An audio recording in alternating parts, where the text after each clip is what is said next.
Hello guys, got a little video here for you today on the FX Harmonic tuner, and what we're going to be doing is seeing if it works for sub 12 pound power. So very quickly, what the harmonic tuner is basically a carbon shroud with an adjustable weight at the end here. And this weight here is on a screw thread, so it's able to move up and down the shroud to adjust the point in which the weight is acting.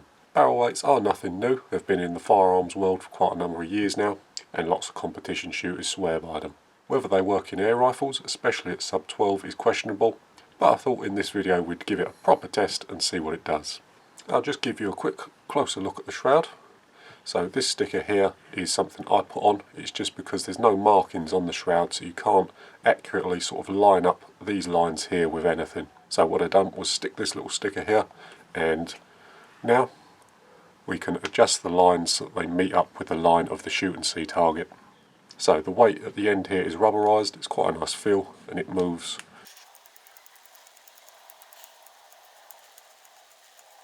So in total you have around 6.5mm of adjustment, so the weight can move up and down 6.5mm, and these little indicators here, or the little notches, there's 8 of them around the barrel, major ones, and then between them there's 3 minor indicators. But we will have to test it and see if it makes any difference whatsoever. Now, a little while ago, after the FX1 had been announced but not released yet, we did make our own harmonic tuner and we did test it quite a number of times, and we really couldn't make any difference to the actual group sizes. The group positions changed, but the actual size of the group really didn't change much. So it's going to be interesting to see if the FX1 does the same or whether it actually does shrink the groups. So the rifle we're going to be testing it on is my red Mark 1. Nice little accurate rifle. Nothing wrong with the M3. The M3 has the BSA barrel on it at the moment and it's really shooting quite well, so I didn't want to touch that, as I did have to retune this rifle for the new barrel.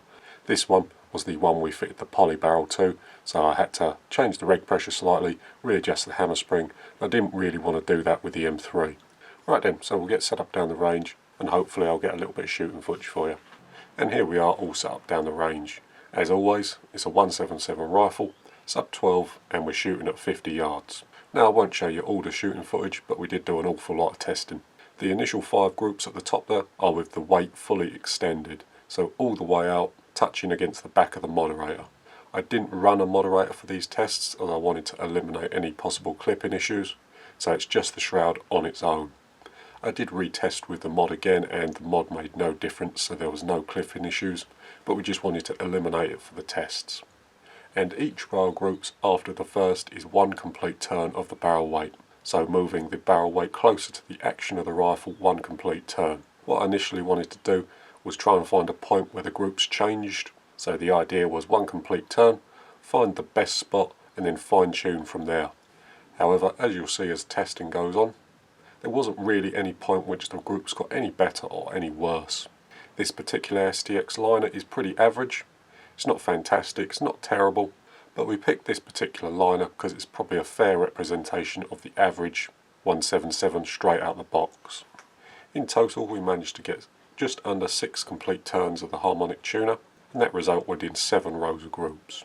At no point did the groups obviously change or suddenly shrink up or anything like that, and after we did the course testing with 1 complete turn, I then went backwards and did half a turn at a time to see if we could get any change, which unfortunately resulted in more of the same. No real difference. And then after the half turns we tried quarters, quarter turn at a time, loads more testing, loads more groups, but again no real change. And then as a final last ditch effort we started randomly picking points on the harmonic tuner to test. And no matter what we did, where we put the weight, the groups were always pretty much the same. And that was my testing strategy. I'll bring you back to the workshop and I'll show you the results. Alright then, so that was all the shooting. Hopefully you could see from the targets that I showed there that there was really no major change between adjustments on the harmonic tuner. So I'll bring you the results. And then here are the results from the first card that I showed you. So at the top here we have 0, or this was the harmonic tuning weight all the way wound out till it touched the back of the moderator. The average group size including all pellets for this, edge to edge, is 20mm. Or if you wanted to do centre to centre, you'd only need to take away 4.5mm from that, so that would bring it to 15.5. If we remove this bottom flyer down here, that shrinks to around 17mm, but for the purpose of the testing I think we should include all pellets. The next row down, this one here, was one complete turn on the harmonic tuner, and that brought the group size to around 19.25mm edge to edge. Another full turn on the harmonic tuner brought the group sizes to 19.7mm. A third complete turn brought the group size to around 19.4, and 4 complete turns at the bottom here brought the group size to 23.7. That's including this flyer, but if you cover up that flyer it changed it to 19.5, which brings it in line with the rest of them. And on the second sheet here, 5 complete turns brought the group size to around 20.5, 6 complete turns brought it to around 20mm. As you see there, all them results are very similar, around the 19 to 20mm range, and there seems to be at no point does the groups suddenly shrink or change in any real way. The other groups at the bottom here are just testing other combinations. So the standard shroud dropped the group size to around 18.9mm, although that's very similar to the harmonic tuning group size. The standard shroud and a mod brought the group size to around 19.5, but if you exclude this flyer here, it dropped that to 16.8.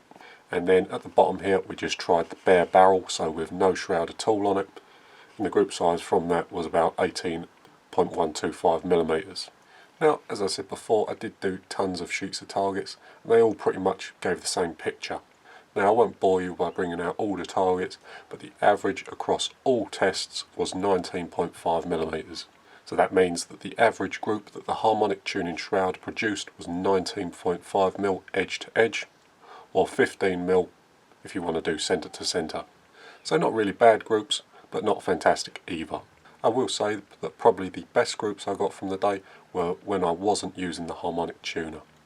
But this video was more on testing the harmonic tuner to see if it made any difference whatsoever. And I think pretty conclusively, for my rifle at least, I can say it doesn't. It didn't seem to matter where you put the weight, how you twisted it. At no point did the groups dramatically change in any meaningful way. Right then, just a few more points on the harmonic tuning shroud itself. So this outer sleeve here is carbon fibre. It does have an end piece in this end that has a number of O-rings in it, and the job of those O-rings is to grip the barrel so that it doesn't come loose as you're twisting the weight at the end here. It does work sometimes, although I did have to put quite a lot of silicone oil in the harmonic tuner itself, as there is a fairly tight O-ring in the end here to stop it rattling. It was rather stiff when I got it. Has loosened up a little now, but it is still a little stiff. So the shroud itself isn't back vented. There's no holes at the end here to allow waste air to escape. The end piece is the standard M3 style end piece. It does have a removable stainless steel part here for different calibers. If I'm honest, I'm really not a fan of this idea here. My standard M3 shroud, whilst it wasn't clipping, the pellets wasn't actually touching the end of the moderator, using that shroud in particular really hampered the group size of that gun. It was far more accurate when we made a conventional one, and even just taking the shroud off and shooting the rifle with nothing on it, it was a noticeable improvement. I'm not saying that this is happening with this one, but that is the reason why we tested it without a moderator attached. So in final conclusion, is the harmonic tuner worth it for sub 12 use? In my opinion, on my rifle, no. It did not change the groups at all, and if I want to be brutally honest, I would say that the rifle actually shot worse with the harmonic tuning shroud on it than it does with the standard shroud. Not by much, but there was enough in it to see it in the average group sizes. And then here's just a look at the end with the actual barrel weight itself removed. So nice and simple, just a screw thread on the end here. It doesn't look removable from the shroud itself, so we couldn't unscrew this and try it on a standard shroud to see if it made any difference. But there that is there, and in the end here we've just got an O-ring. It just grips on the carbon fibre tube here and just creates a little bit of resistance so it doesn't rattle when it's being used. And then there's the screw threads in there. Now, as I said before, I did have to put quite a bit of silicone oil on this to stop it sticking. So if you do decide to get one of these and give it a try, that's something you're going to need to be aware of. And for those curious about the actual weight of the unit itself, it's around 107 grams. But apart from that, guys, that's going to about do it for this one. So I hope that was interesting or somewhat informative. So thanks for watching, and I'll see you in the next one.